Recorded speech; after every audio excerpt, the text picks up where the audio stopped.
Cloud computing ये एक बहुत ही पॉपुलर टेक्निकल डोमेन है और बहुत से लोग इस डोमेन में करियर करना चाह रहे हैं या फिर क्लाउड कंप्यूटिंग उनके बिजनेस के लिए इस्तेमाल करना चाह रहे हैं। इसीलिए ग्रेट लर्निंग आपके लिए एक cloud computing tutorial for beginners video लेकर आया है, जिसमें हम क्लाउड कंप्यूटिंग के बारे में डिटेल में चर्चा करेंगे। हम आगे बढ़े उसके पहले आपको बता दूं कि ग्रेट लर्निंग एकेडमी का इनिशिएटिव लेकर आया है, जिसमें 80+ फ्री कोर्सेस है जिसको आप लोग रजिस्टर कर सकते हो और उन कोर्सेज को कंप्लीट करने के बाद आप लोगों को सर्टिफिकेशन भी मिलेगा जो आपके लिंक्डइन को या फिर आप आपके रेज्यूमे को ऐड कर सकते हो। अगर आप करियर से रिलेटेड कोई भी चर्चा करना चाह रहे हैं, हमारे पास बहुत से एक्सपर्ट्स हैं जो ग्रेट लर्निंग एकेडमी में आपके सवालों के जवाब देने के लिए रेडी है। तो ज़रूर ग्रेट लर्निंग एकेडमी को विजिट कीजिए। तो चलिए आगे बढ़ते हैं और देखते हैं कि इस वीडियो में हम लोग क्या देखेंगे। हम शुरुआत करेंगे इस सेशन की देखते हुए कि क्लाउड कंप्यूटिंग क्यों मार्केट में आया, वो होता क्या है। फिर हम देखेंगे कि पॉपुलर सर्विस मॉडल्स क्या है और फाइनली हम लोग बात करेंगे डिप्लॉयमेंट मॉडल्स के बारे में। तो चलिए शुरू करते हैं।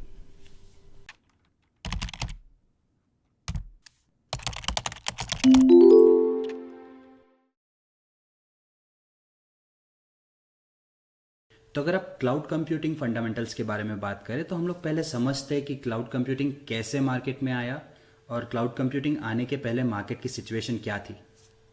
तो ये क्वेश्चन का जवाब देने के लिए हमें समझना पड़ेगी कि वाई क्लाउड कंप्यूटिंग, और अगेन वो मार्केट में आई कैसे, उसकी ज़रूरत क्यों थी, क्या ज़रूरत थी कि हम लोग क्लाउड कंप्यूटिंग यूज़ करने लगे। तो इस सिनारियो को समझने के लिए हमें ना 2005 के आसपास की सिचुएशन कंपेयर करनी पड़ेगी। अब मैं ये नहीं कह रहा हूँ कि क्लाउड कंप्यूटिंग 2005 में ही आई, बट उसके पहले भी उसके ट्रेसेस थे जहाँ पे क्लाउड कंप्यूटिंग यूज़ होती थी। बट इस सिचुएशन को मैं इसलिए बता रहा हूँ क्योंकि तब क्लाउड कंप्यूटिंग उतना पॉपुलर नहीं था और बहुत से लोगों को ये पता नहीं था कि क्लाउड कंप्यूटिंग कैसे आपकी प्रॉब्लम्स सॉल्व करेगा। स्पेशली जो एप्लीकेशन डेवलपमेंट, एप्लीकेशन होस्टिंग की बात होती है, वहाँ पे क्लाउड कंप्यूटिंग आपकी प्रॉब्लम्स कैसे सॉल्व करेगा। तो चलिए देखते हैं कि क्या सिचुएशन थी उस समय। तो अज्यूम कर लीजिए कि आपको एक बिजनेस स्टार्ट करना हो या करना था उस दौरान, तो आप क्या करते थे। अगर आप एप्लीकेशन होस्टिंग या एप्लीकेशन डेवलपमेंट के बारे में बात करें तो उस समय सिचुएशन थोड़ी अलग थी। उस समय इंटरनेट इतना पॉपुलर नहीं था, उस समय आपको हार्डवेयर और सॉफ्टवेयर रिसोर्सेस उतने आसानी से नहीं मिलती थी। तो हम लोग क्या करते थे उस समय। एक्चुअली जो लोग बिजनेसेस स्टार्ट करना चाहते थे उनको खुद का इंफ्रास्ट्रक्चर बनाना पड़ता था। मुझे इसका एग्जाम्पल देने दीजिए आप लोगों को। अब उस समय ऐसा होता था कि ये सर्वर्स जो हम लोग यूज़ करते थे या फिर जो मशीनें यूज़ होती जिसके ऊपर आप आपका सॉफ्टवेयर इंस्टॉल करते हो, एप्लीकेशन चलाते हो, इनको सर्वर्स कहते हैं हम लोग। तो इन सर्वर्स के ऊपर आप आपके एप्लीकेशंस होस्ट करते थे। अभी भी सर्वर्स पे ही करते हैं हम लोग, बट उस ज़माने में आपको इंफ्रास्ट्रक्चर पूरी तरह खरीदना पड़ता था। ऐसी कोई सर्विस नहीं थी कि जो आपको उनका इंफ्रास्ट्रक्चर यूज़ करने देती थी या उनके सर्वर्स यूज़ करने देती थी। उसका मतलब था कि आपको आपके सर्वर्स खुद खरीदने पड़ेंगे। अब इसमें प्रॉब्लम्स क्या क्या थी। एक ये प्रॉब्लम थी कि उस ज़माने में सर्वर्स या फिर एप्लीकेशंस, सॉफ्टवेयर डेवलपमेंट, ये काफ़ी नई चीज़ें थी। स्पेशली अगर आप इंडिया की बात करें, अब मैं इंडिया से हूँ और सिंस ये सेशन हिंदी में हो रहा है तो आई एम श्योर बहुत से लोग इंडियंस ही होंगे जो ये सेशन अटेंड कर रहे होंगे, तो आप लोग इस चीज़ से ज़्यादा रिलेट कर पाओगे। अगर आप इंडिया की बात करोगे तो तब specially computer engineering, IT engineering, ये थोड़े नए टर्म्स थे। क्यों? क्योंकि ये चीज़ें उतनी कॉमन नहीं थी और दुनिया भर में भी उतने आईटी या सॉफ्टवेयर इंजीनियर्स नहीं थे। क्यों? क्योंकि तब ये चीज़ें नहीं थी काफ़ी।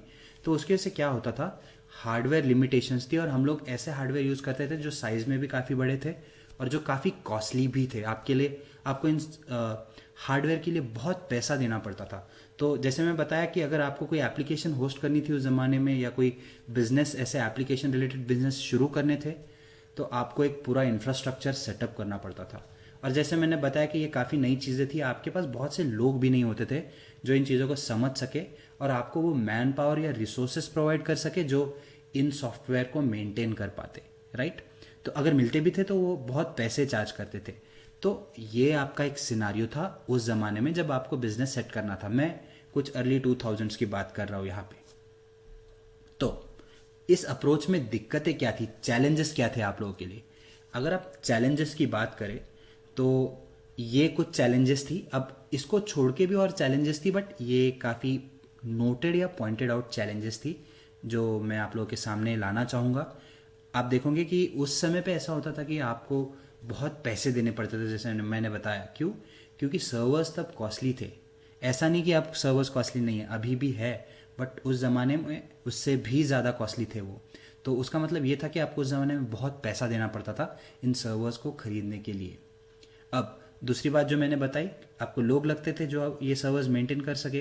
तो इसका मतलब ये था कि एज अ ओनर आप कॉन्स्टेंटली इन चीज़ों में उलझे रहते थे। पैसे इन्वेस्ट करना, लोगों को इसमें इन्वॉल्व करना।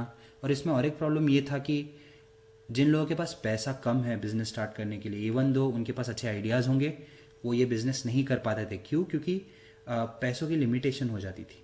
अब पैसा छोड़ के और क्या कंसर्न्स थे? स्केलेबिलिटी। जब आप एक सर्वर की बात करते हो, मतलब आप आपकी ट्रैफिक कहीं पे ड्राइव कर रहे हो, बराबर है, या फिर आप बहुत सा डेटा स्टोर कर रहे हो। तो ये डेटा जो है किस मात्रा में स्टोर हो रहा है, ये ट्रैफिक किस मात्रा में आ रही है, ये कांस्टेंट चीज़ नहीं होती। ये तब भी नहीं थी और ये अब भी नहीं है। तो सिंस ये डेटा जो है, आपको हमेशा पता नहीं रहेगा कि आपको कितनी रिसोर्सेस लगेगी, है ना। तो ऐसा हो सकता है कि आपको कभी ज़्यादा रिसोर्स लग गई, कभी कम लग गई।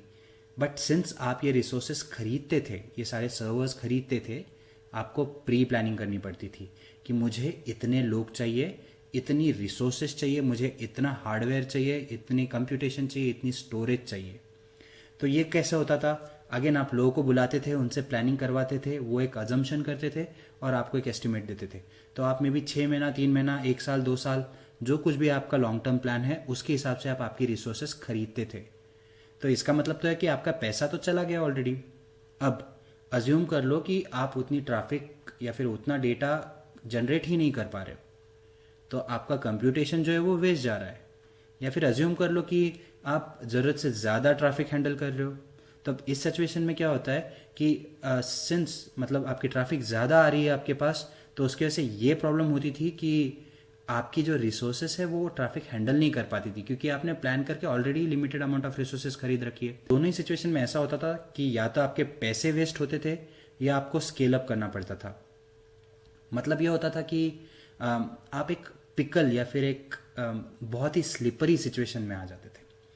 तो ये कुछ दिक्कतें थी जो क्लाउड कंप्यूटिंग नहीं होने की वजह से लोग फेस करते थे। ये छोड़ के और भी बहुत सारी दिक्कतें थी। पैसा तो एक मैंने बता दिया, रिसोर्सेज बता दी, स्केलिंग अप स्केलिंग डाउन मैंने बता दिया, और लिमिटेशंस भी बहुत सी रहती थी, राइट। आप बहुत से एक्सपेरिमेंटेशंस नहीं कर सकते थे, जो आपको मिलता था उसमें आपको काम चलाना पड़ता था। तो ये सारी दिक्कतें थी। तो चलो देखते हैं कि क्लाउड कंप्यूटिंग ने इस सिचुएशन में कैसे हेल्प किया, ये सारी प्रॉब्लम्स कैसे सॉल्व की।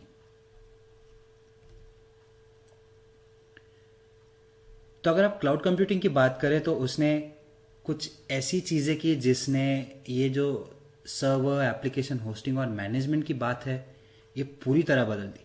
अब मैं कुछ प्लेटफॉर्म्स के बारे में भी बात करूंगा, बट मुझे एक जनरल आइडिया देने दीजिए आपको इसके बारे में। अब दुनिया में बहुत से पॉपुलर कंपनीज हैं जो बहुत सालों से डेटा संभाल रहे हैं, ऑनलाइन बिजनेसेस कर रहे हैं, सॉफ्टवेयर बना रहे हैं। माइक्रोसॉफ्ट हो गया, अमेजोन हो गया, गूगल हो गया, ये पॉपुलर कंपनीज है और ये बहुत सालों से, बहुत डेकेड्स है ना, बहुत डेकेड से इस मार्केट में है। उसकी वजह से ये लोग ऑलरेडी बहुत डेवलप्ड है और इनके पास उस ज़माने में भी एक ऐसा इंफ्रास्ट्रक्चर था जो एक्चुअली मतलब बहुत आगे था, बहुत एडवांस था। तो ये जो पॉपुलर कंपनीज है, मैंने कुछ गिने चुने नाम लिए, और भी थी कंपनीज। इन कंपनीज ने क्या सोचा कि हमारे पास ऑलरेडी बहुत सारा इंफ्रास्ट्रक्चर है। क्यों? क्योंकि हम लोग ऑनलाइन बिजनेसेस करते हैं। अमेजॉन जैसे आप जानते हो कि उनका ई रिटेलिंग का बिजनेस था। माइक्रोसॉफ्ट आप जानते हो कि one of the biggest company है सॉफ्टवेयर डेवलपमेंट की आप बात करो। सेम गूगल के बारे में भी, आई मीन डेटा की अगर बात करो तो गूगल से बड़ा कौन होगा, बराबर है। तो ये कंपनीज और ऐसी कुछ कंपनीज में एक्चुअली क्या हुआ, लोगों ने सोचा कि वी हैव, हमारे पास ये रिसोर्सेस है, तो क्यों ना ये रिसोर्सेस हम लोगों को इस्तेमाल करने दें ताकि लोग अपने स्मॉल स्केल बिजनेसेस बढ़ा पाए। अब ये एक विन विन सिचुएशन थी उनके लिए भी, क्योंकि वो खुद को भी प्रमोट कर रहे थे और ये रिसोर्सेज दे के वो भी पैसे कमा रहे थे। कैसे वो मैं बताऊंगा बाद में, बट उनका एम ये था कि ये रिसोर्सेज लोगों को भी अवेलेबल हो। तो सिंस इनके पास ऑलरेडी इतना इंफ्रास्ट्रक्चर था, इन्होंने अपनी सर्विसेज रेंट करना शुरू कर दी। अगर मैं अमेज़ॉन की बात करूँ तो उन्होंने ये सब कुछ 2002 के आसपास शुरू किया, जिसके बारे में हम बाद में विस्तार में या डिटेल में चर्चा करेंगे। बट हाँ, कुछ 2002-2003 के आसपास उन्होंने शुरू किया है सब करना, और फिर एक एक करके वो लोग काफ़ी सारी क्लाउड कंप्यूटिंग सर्विसेज बनाने लगे।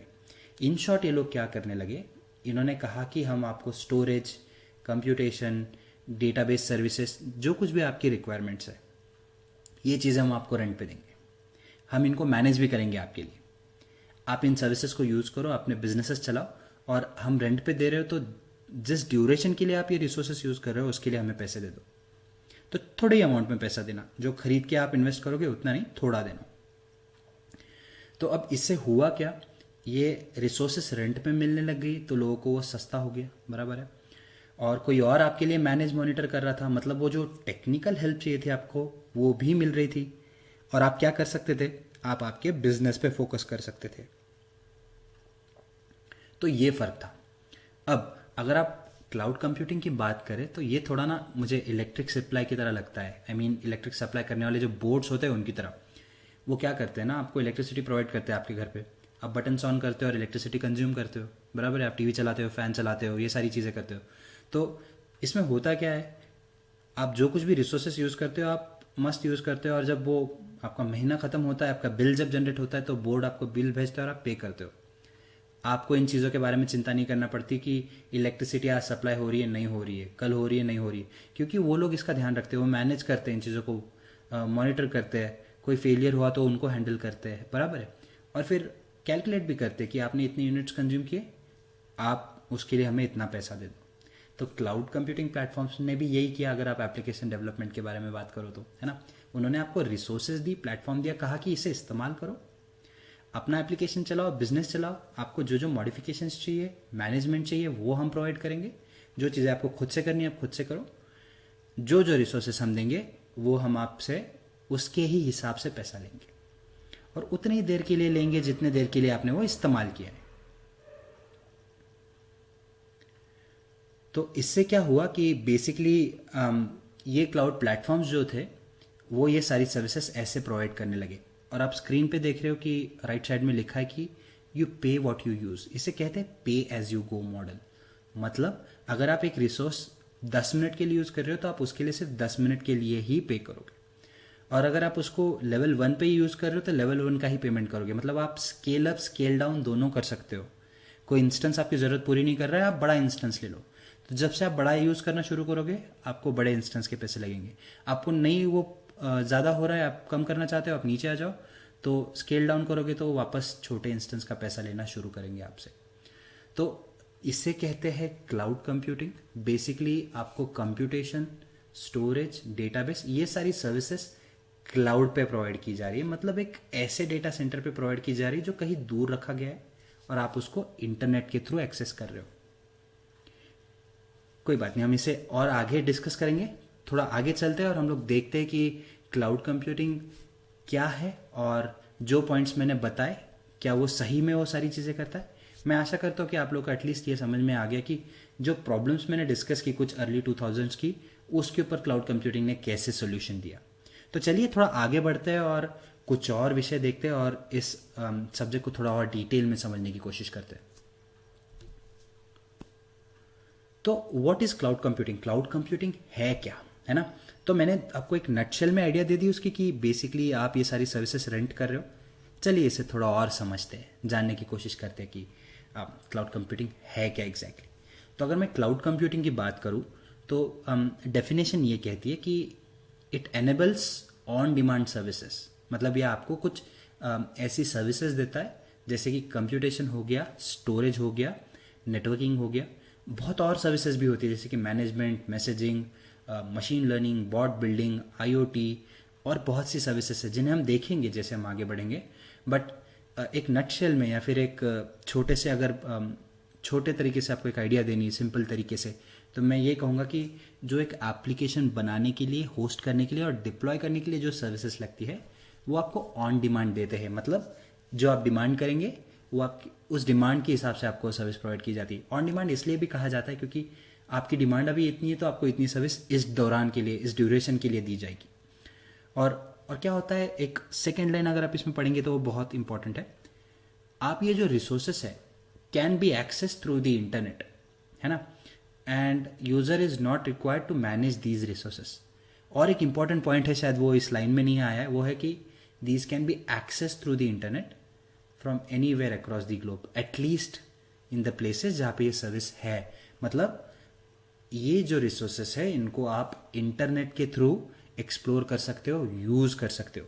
आपको इनको मैनेज करने की ज़रूरत नहीं है, और आप दुनिया के किसी भी कोने में बैठे हो, अगर वहाँ पे वो क्लाउड कंप्यूटिंग सर्विसेज आपको सर्विस प्रोवाइड करती है तो आप घर बैठे बैठे इंटरनेट के थ्रू ये सारी रिसोर्सेस यूज़ कर सकते हो और एक्चुअल में आप अपना बिजनेस उस पर चला सकते हो। अभी अगर आप सब लोग ये वीडियो तुरंत देख रहे हो तो हम सब लोग अभी कोविड-19 के सिचुएशन में है, बराबर। मतलब अभी पिछले कुछ महीनों से हम लोग कोविड के साथ जूझ रहे हैं, कोरोना वायरस के साथ जूझ रहे हैं, तो बहुत से लोग घर पे ठप है। इसका मतलब ये है कि आप सब लोग घर से काम कर रहे हो अभी, है ना। कुछ लोग होंगे जिन्हें बिजनेस के लिए बाहर जाना पड़ता होगा, मैं आशा करता हूँ कि वो लोग सेफ है, बट जैसे कि आईटी प्रोफेशनल्स की अगर बात करोगे तो सब लोग आजकल वर्क फ्रॉम होम कर रहे हैं, घर से काम कर रहे हैं। पर ये कैसे मुमकिन है?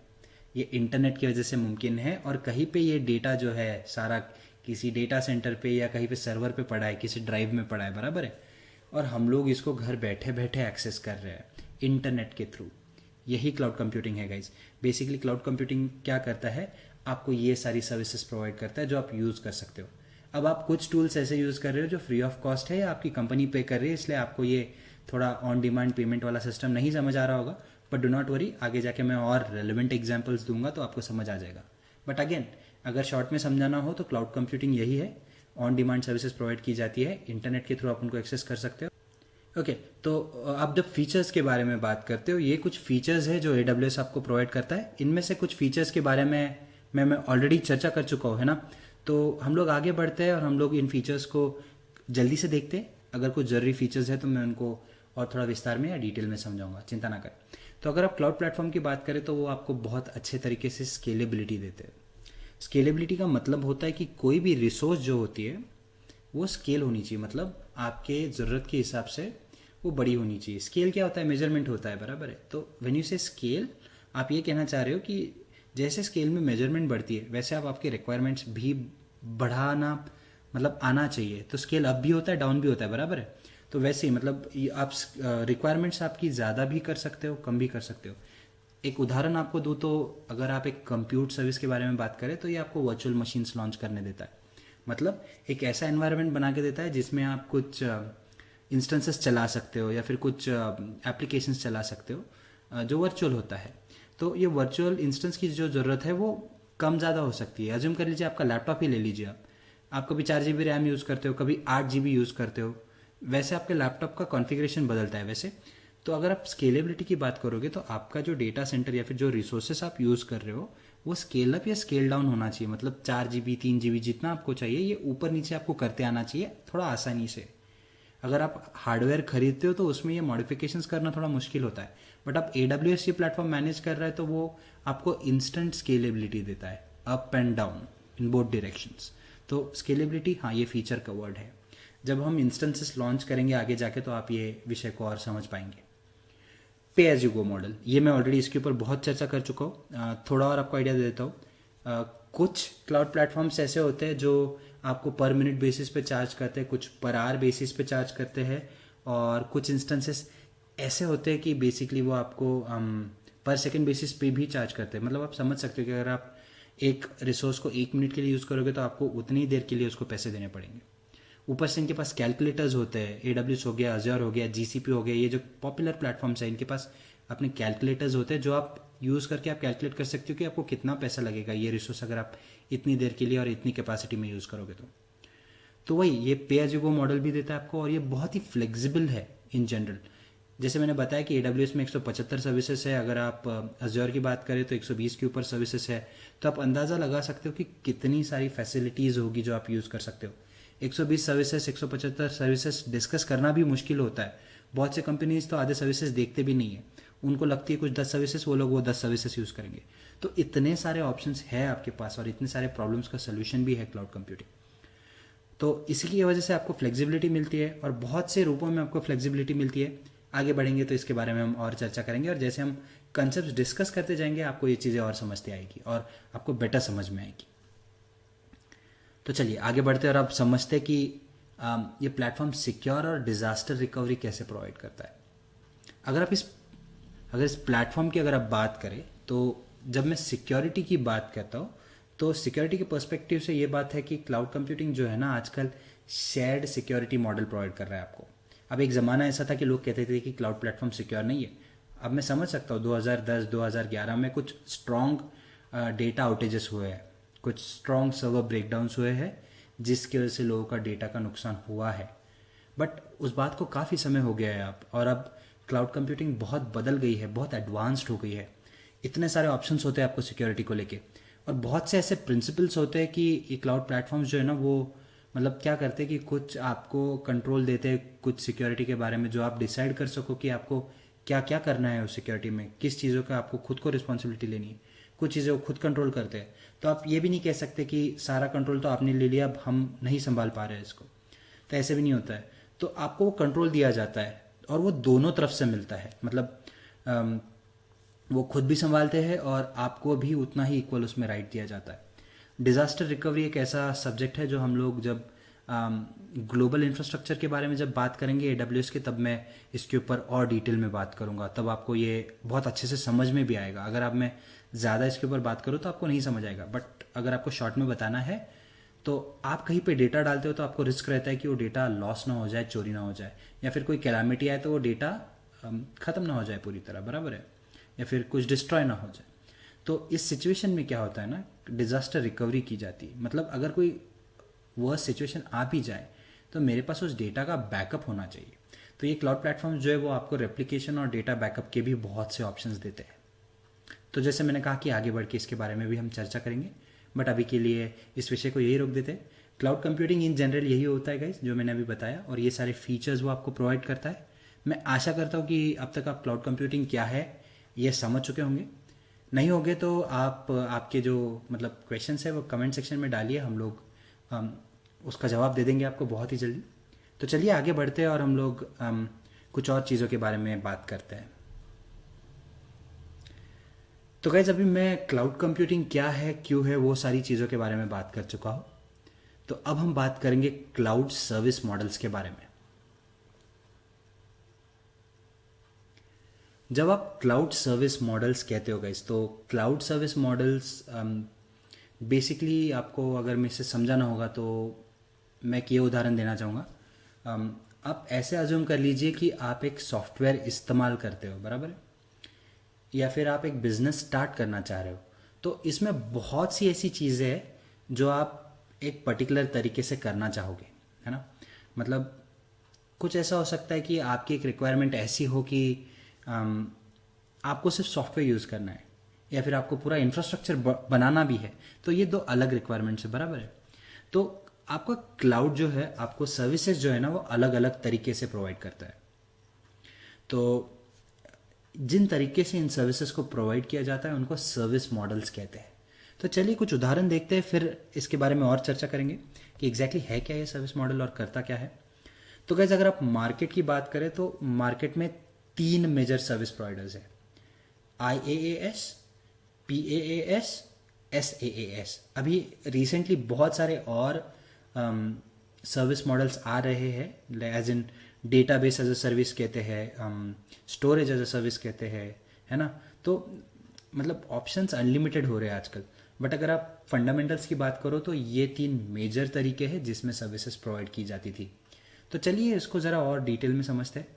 अगर आप IaaS के बारे में अगर बात करेंगे गाइस, तो यहाँ पे क्या होता है ना, कुछ यूजर्स ऐसे होते हैं जिनकी रिक्वायरमेंट होती है कि हमें इंफ्रास्ट्रक्चर जो है वो आप दे दो, बाकी सारा जो है ना मतलब मैनेजमेंट हो गया या कुछ चीज़ें हो गई वो हम खुद करना चाहते हैं, स्पेशली कॉन्फ़िगरेशन पार्ट जो होता है।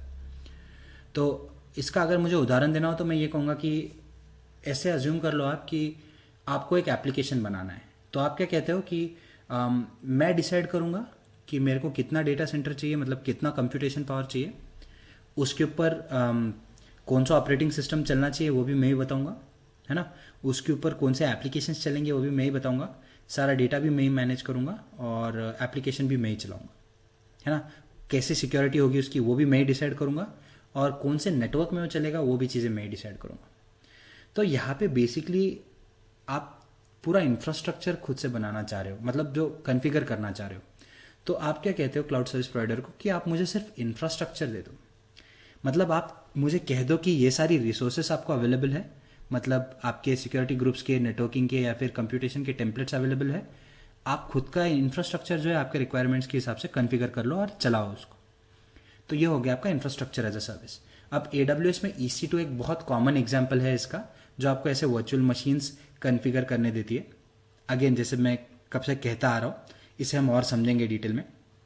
गाइज ये लाइन में बार बार इसलिए कह रहा हूँ क्योंकि ये सारी चीज़ें मैं आगे बहुत डिटेल में बातें करने वाला हूँ, तो तब मैं चाहता हूँ कि हम लोग तब इसे पूरी तरह समझें। अगर अब मैं अभी बात भी करूँ तो आपको ज़्यादा समझ नहीं आएगा। तो इन जनरल अगर आप इंफ्रास्ट्रक्चर एज अ सर्विस की बात करते हो तो आपको इंफ्रास्ट्रक्चर दिया जाता है सर्विस के फॉर्म में। तो ये क्लाउड सर्विस मॉडल आपको ये प्रोवाइड करता है।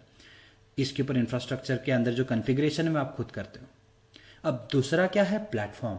चलो आप कहते हो कि मुझे इन झंझट में नहीं पड़ना है, आप वो सिक्योरिटी जो हो गया, कॉन्फ़िगरेशन जो हो गया, कुछ चीज़ें आप संभाल लो, मुझे सिर्फ एक ऐसा प्लेटफॉर्म दे दो जहाँ पे या तो मैं अपनी एप्लीकेशन बना सकूँ या अपना डेटा डाल सकूँ, जो एप्लीकेशन में बना चुका हूँ वो एप्लीकेशन में डाल सकूँ, है ना। तो अगर ऐसी रिक्वायरमेंट है तो आप क्या कहते हो कि मुझे एक बना बनाया प्लेटफॉर्म दे दो आप, जो कॉन्फ़िगर्ड है ऑलरेडी, पर उसमें मुझे ऑप्शंस दे दो, या तो मैं पाइथन चूज़ कर सकूँ, जावा चूज़ कर सकूँ, PHP चूज़ कर सकूँ, उसको यूज़ करके एप्लीकेशन बना सकूँ, है ना। या फिर ऑलरेडी मेरे पास जो कोड पड़ा हुआ है, जो एप्लीकेशन पड़ा हुआ है, उसको मैं इंपोर्ट करके मेरे प्लेटफॉर्म पे चला लूँ। तो यहाँ पे आपका रिक्वायरमेंट जो है वो एक प्लेटफॉर्म का है ना। तो इसे कहते हैं प्लेटफॉर्म एज अ सर्विस, क्योंकि आपका वेंडर जो है वो आपको एक पूरा प्लेटफॉर्म दे रहा है रेंट पे, वो सर्विसेज यूज़ करने के लिए, बराबर है, आपका एप्लीकेशन चलाने के लिए। अब तीसरा होता है सॉफ्टवेयर एज अ सर्विस। अब सॉफ्टवेयर एज अ सर्विस में क्या होता है ना, आप कहते हो कि मुझे प्लेटफॉर्म नहीं चाहिए, मुझे ये झंझट ही नहीं चाहिए, मुझे डायरेक्ट मेरा सॉफ्टवेयर यूज़ करना है, बनाना भी नहीं है, मुझे यूज़ करना है। तो यहाँ पे क्या होता है ना, आप सॉफ्टवेयर पूरा ready to use software use कर रहे हो। आप क्या कह रहे हो ना कि उसका जो कॉन्फ़िगरेशन पार्ट है वो भी आप संभालो, प्लेटफॉर्म भी आप बना के दो, और उसमें एप्लीकेशन भी आप डाल के दे दो, मुझे सिर्फ यूज़ करना है। मतलब मैं मेरे इंटरनेट पे जाऊँगा, लॉगिन करूँगा और वो पूरा सर्विस में उसे यूज़ करूँगा। सो ये आपकी रिक्वायरमेंट है। अब इस रिक्वायरमेंट को कहते हैं सॉफ्टवेयर एज अ सर्विस, और इस फॉर्म में जो सर्विस प्रोवाइड की जाती है उसको कहते हैं सॉफ्टवेयर एज अ सर्विस। इसका बहुत ही आसान एग्जाम्पल होगा आपका जीमेल, राइट। मतलब जीमेल पे हम लोग क्या करते हैं, बेसिकली लॉगिन करते हैं, किसी को मेल भेजते हैं, है ना। हम कभी सोचते हैं क्या कि ये डेटा कहाँ स्टोर हो रहा है, कैसे कॉन्फ़िगर हो रहा है, कौन से नेटवर्क में है, ये हमारा कंसर्न ही नहीं है। ये हमारा मेजर कंसर्न क्या है, लॉगिन करो और मेल भेज दो लोगों को। फेसबुक ले लो, दूसरा एग्जाम्पल है। क्या करते हो आप, जाते हो, आपका जो कुछ भी आपका स्टेटस है टाइप करते हो, इमेज है उसे डाल देते हो। सो बेसिकली ये एक वेब सॉफ्टवेयर है, एक वेब सर्विस है जिसे आप इस्तेमाल कर रहे हो। तो ये जो वेंडर्स है, क्लाउड वेंडर्स या फिर जो भी मार्केट में वेंडर्स है, वो आपको ये सर्विसेज जो है ना सॉफ्टवेयर के फॉर्म में दे रहे हैं। तो यहाँ पे आप सॉफ्टवेयर कंज्यूम कर रहे हो डायरेक्टली। तो ये वो सर्विस मॉडल्स है गाइस। और अब आई थिंक मैं आशा करता हूँ कि आप लोग ये समझ चुके हो कि जिस तरीके से आपको सर्विस प्रोवाइड की जाती है उसके हिसाब से आपका मतलब ये सर्विस मॉडल बनता है। तो सर्विस मॉडल और कुछ नहीं, जिस तरीके से क्लाउड आपको सर्विस देता है उसे हम कहते हैं सर्विस मॉडल्स। तो जैसे मैंने बताया कि और भी तरीके हैं, जैसे कि आपको ये डेटाबेस कॉन्फ़िगर करके दे रहा है जिसे आजकल लोग कहते हैं database as a service, storage configure करके दे रहा है तो उसे कहते हैं स्टोरेज एज अ सर्विस। तो उसमें और न्यूक्लियरिटी आ रही है, या फिर इन चीज़ों को ना और छोटे छोटे संदर्भों में तोड़ रहे हैं और छोटे सर्विसेज के फॉर्म में आपको दे रहे हैं, ताकि लोगों को समझने में आसानी हो और जिनके कुछ पर्टिकुलर रिक्वायरमेंट्स हो वो वही मीट करें। बट अगर आप क्लाउड सर्विस मॉडल्स की बात करें तो ये स्टैंडर्ड क्लाउड सर्विस मॉडल्स हैं जो पुराने ज़माने मतलब काफ़ी पुराने समय से है और अभी भी ये प्रिवेलेंट है। मेजर क्लाउड सर्विस प्रोवाइडर्स, या not service providers sorry, major service models के नाम से ही जाने जाते हैं ये, ठीक है। मैं आशा करता हूँ कि आपको समझ में आ गया। इसे अगर आपको और समझना है तो मैं ये एक एग्जांपल देना चाहूँगा जो मैंने बताया आपको, है ना। इंफ्रास्ट्रक्चर एज अ सर्विस में क्या होता है ना, लोग कहते हैं कि वर्चुअलाइजेशन सर्वर जो हो गया, आपके स्टोरेज हो गया, नेटवर्किंग आप संभाल लो। जैसे मैंने कहा कि सिक्योरिटी नेटवर्किंग, वो कहते हैं कि नॉट सिक्योरिटी, वो कहते हैं कि आपका जो ये है बेसिकली नेटवर्किंग है, स्टोरेज है या फिर वर्चुअलाइजेशन है, वो चीज़ें एज अ वेंडर आप संभाल लो। मुझे ऑपरेटिंग सिस्टम हो गया, मिडलवेयर हो गया, जो एप्लीकेशन हो गया, जो डेटा हो गया, वो मैनेज करने दो।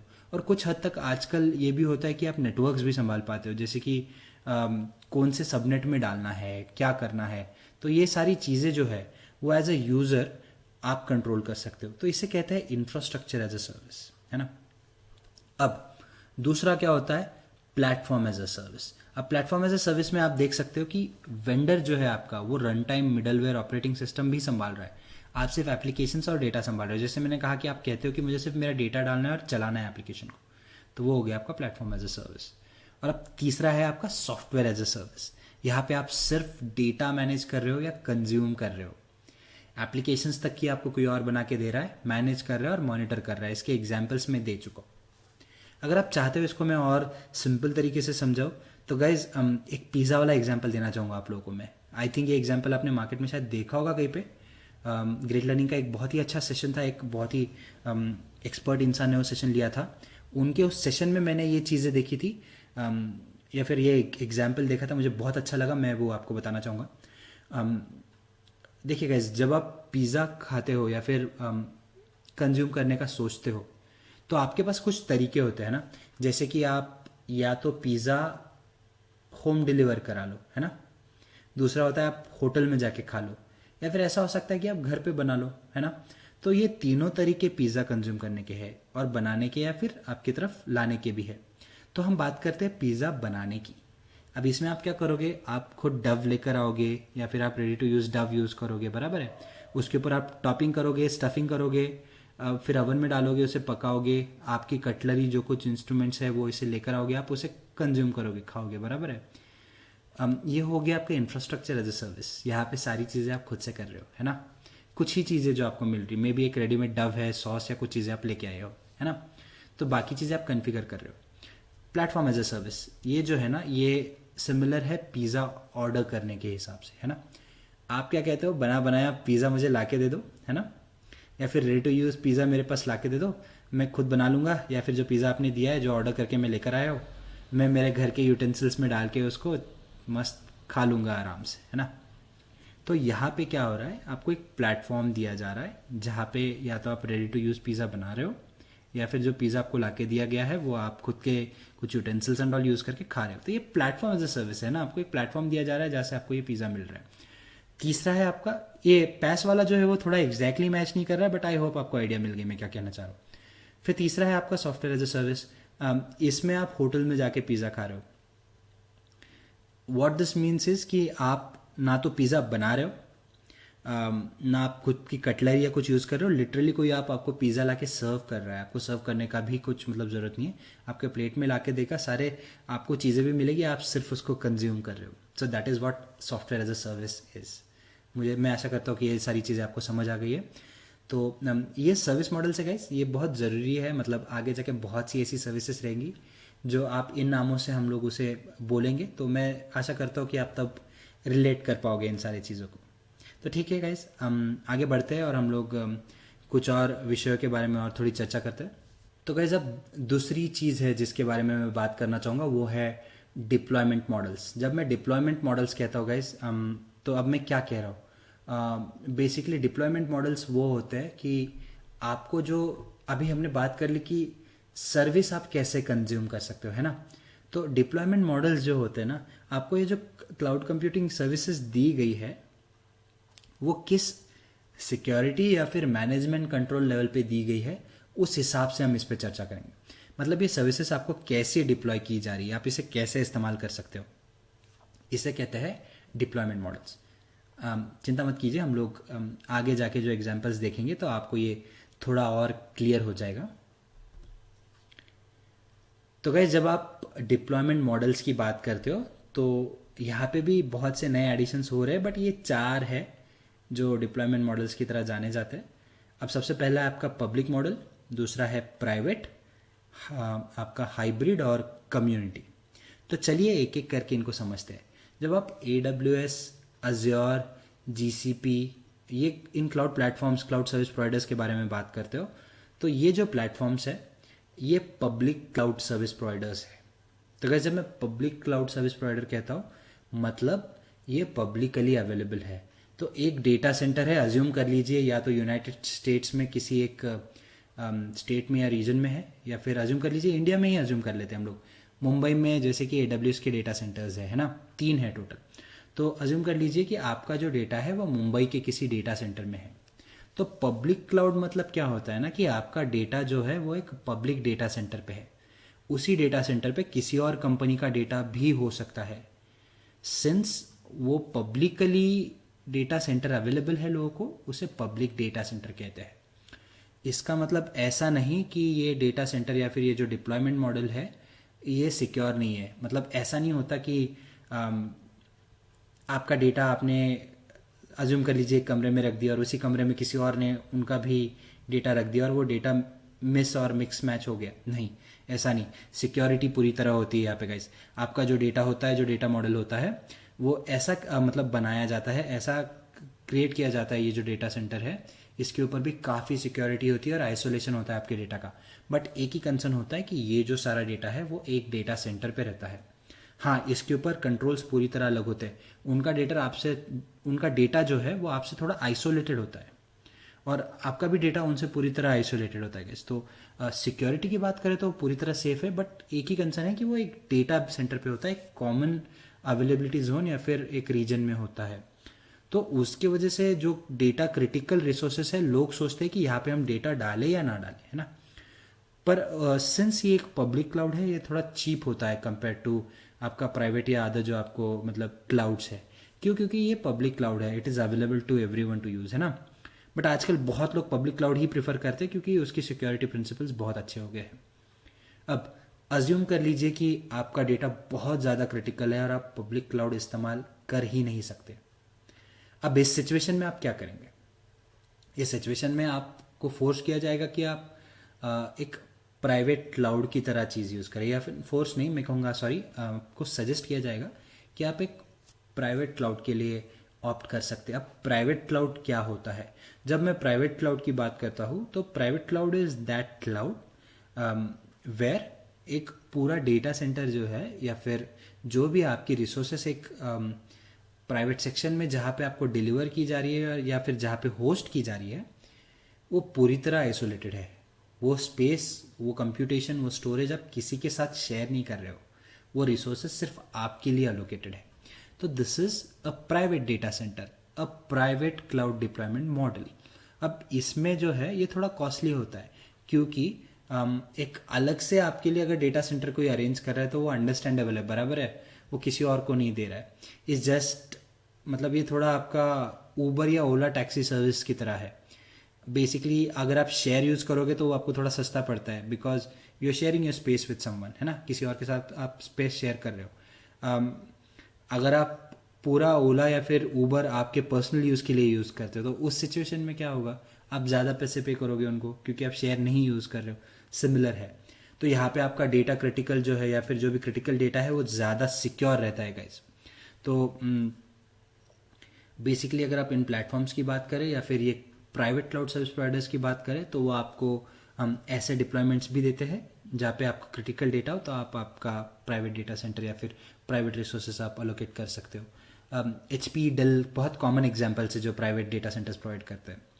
अब दूसरा होता है hybrid cloud. Now guys, hybrid infrastructure ऐसे है कि आजकल जो पब्लिक क्लाउड्स है, जो AWS और GCP हम कह रहे हैं, वो लोग कुछ सर्विसेज ऐसे डिप्लॉय कर रहे हैं जो थोड़े इन मॉडल्स पे चलते हैं।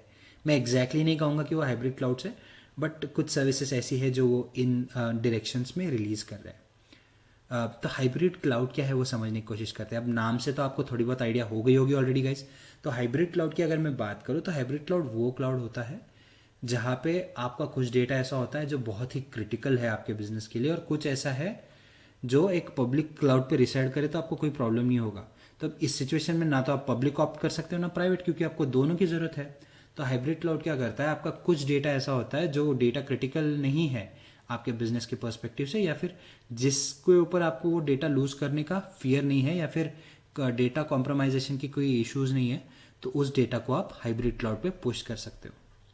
प्राइवेट क्लाउड जो है वो आपका डेटा क्रिटिकल डेटा उसे होस्ट करेगा। तो ये जो हाइब्रिड क्लाउड है वो क्या करता है, आपकी कुछ रिसोर्सेस एक प्राइवेट डेटा सेंटर में पुश करता है, कुछ पब्लिक वाले में, और आपको ये कंपैरेटिवली थोड़ा चीपर होता है प्राइवेट के हिसाब से और थोड़ा महंगा होता है पब्लिक के हिसाब से।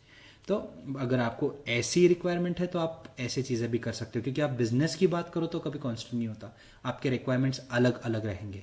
तो यहाँ पे आपका हाइब्रिड क्लाउड आपको ये सर्विसेज प्रोवाइड करता है। Community cloud.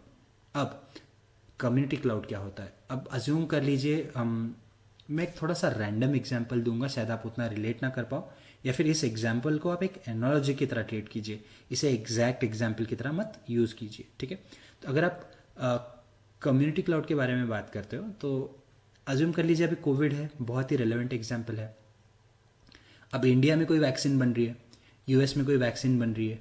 यूएस में ऐसा हो सकता है कि 4 कंपनीज वैक्सीन बना रही है ना, एक ही कंपनी के 7-8 लोकेशन से, ऑर्गेनाइजेशन से जहाँ पे ये रिसर्च हो रहा है।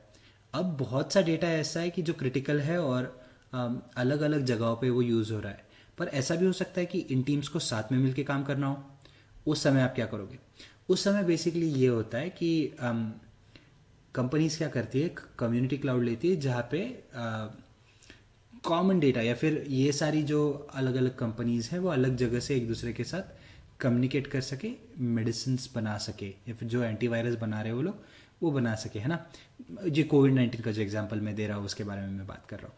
तो बेसिकली कम्युनिटी क्लाउड यही करता है। वो क्या करता है ना, आपको ऐसी सर्विसेज प्रोवाइड करता है कि बेसिकली जो अलग अलग ब्रांचेस है वो एक दूसरे के साथ कम्युनिकेट करके वो कम्युनिटी क्लाउड यूज़ कर सके। तो गाइज ये एक एनालॉजी है, इसे बहुत सीरियसली ना ले, सिर्फ कंपैरिजन की तरह इसे इस्तेमाल करें। तो मैं आशा करता हूँ कि आप लोगों को एक जनरल आइडिया आ गया है कि पब्लिक क्लाउड क्या है, प्राइवेट क्लाउड क्या है, हाइब्रिड क्लाउड क्या है और कम्युनिटी क्लाउड क्या है। तो गाइज ये आपके कुछ फंडामेंटल्स है जो मुझे लगता है कि थोड़े ज़रूरी है जब आप क्लाउड कंप्यूटिंग के बारे में बात करो। तो अब आगे जाएंगे तो आप लोग बहुत सी चीज़ें रिलेट कर पाओगे। तो मैं आशा करता हूँ कि आप लोग को ये चीज़ें समझ में आ गई है, मतलब बोथ ये सर्विस मॉडल्स भी और डिप्लॉयमेंट मॉडल्स भी। तो चलिए अब आगे बढ़ते हैं और देखते हैं कि आगे और हम किन विषयों पर चर्चा करेंगे। तो दोस्तों ये हो गया हमारा सेशन क्लाउड कंप्यूटिंग ट्यूटोरियल पे। चलो जल्दी देख लेते हैं कि किन मुद्दों पे हमने चर्चा की आज। हमने देखा क्लाउड कंप्यूटिंग क्या होता है और वो क्यों मार्केट में आया, किस रीज़न की वजह से उसका इस्तेमाल हुआ। फिर हम लोगों ने देखा कि जो पॉपुलर सर्विस मॉडल्स है जैसे कि SaaS हो गया, PaaS हो गया, IaaS हो गया, वो क्या है और वो कैसे इस्तेमाल होते हैं। और फिर हमने देखा कि अलग अलग डिप्लॉयमेंट मॉडल्स जो होते हैं जैसे कि पब्लिक, प्राइवेट, हाइब्रिड, कम्युनिटी, ये सब क्या होते हैं। मैं आप लोगों को बताना चाहूँगा कि ग्रेट लर्निंग ने ग्रेट लर्निंग अकेडमी का इनिशिएटिव शुरू किया है जिसमें 80+ फ्री कोर्सेस है जिसको आप लोग रजिस्टर कर सकते हो, और वो कोर्सेस कंप्लीट करने के बाद आप लोगों को सर्टिफिकेशन मिलेगा फ्री ऑफ कॉस्ट, जो आप आपके रेज्यूमे को ऐड कर सकते हो, लिंक्डइन प्रोफाइल को ऐड कर सकते हो। Thank you.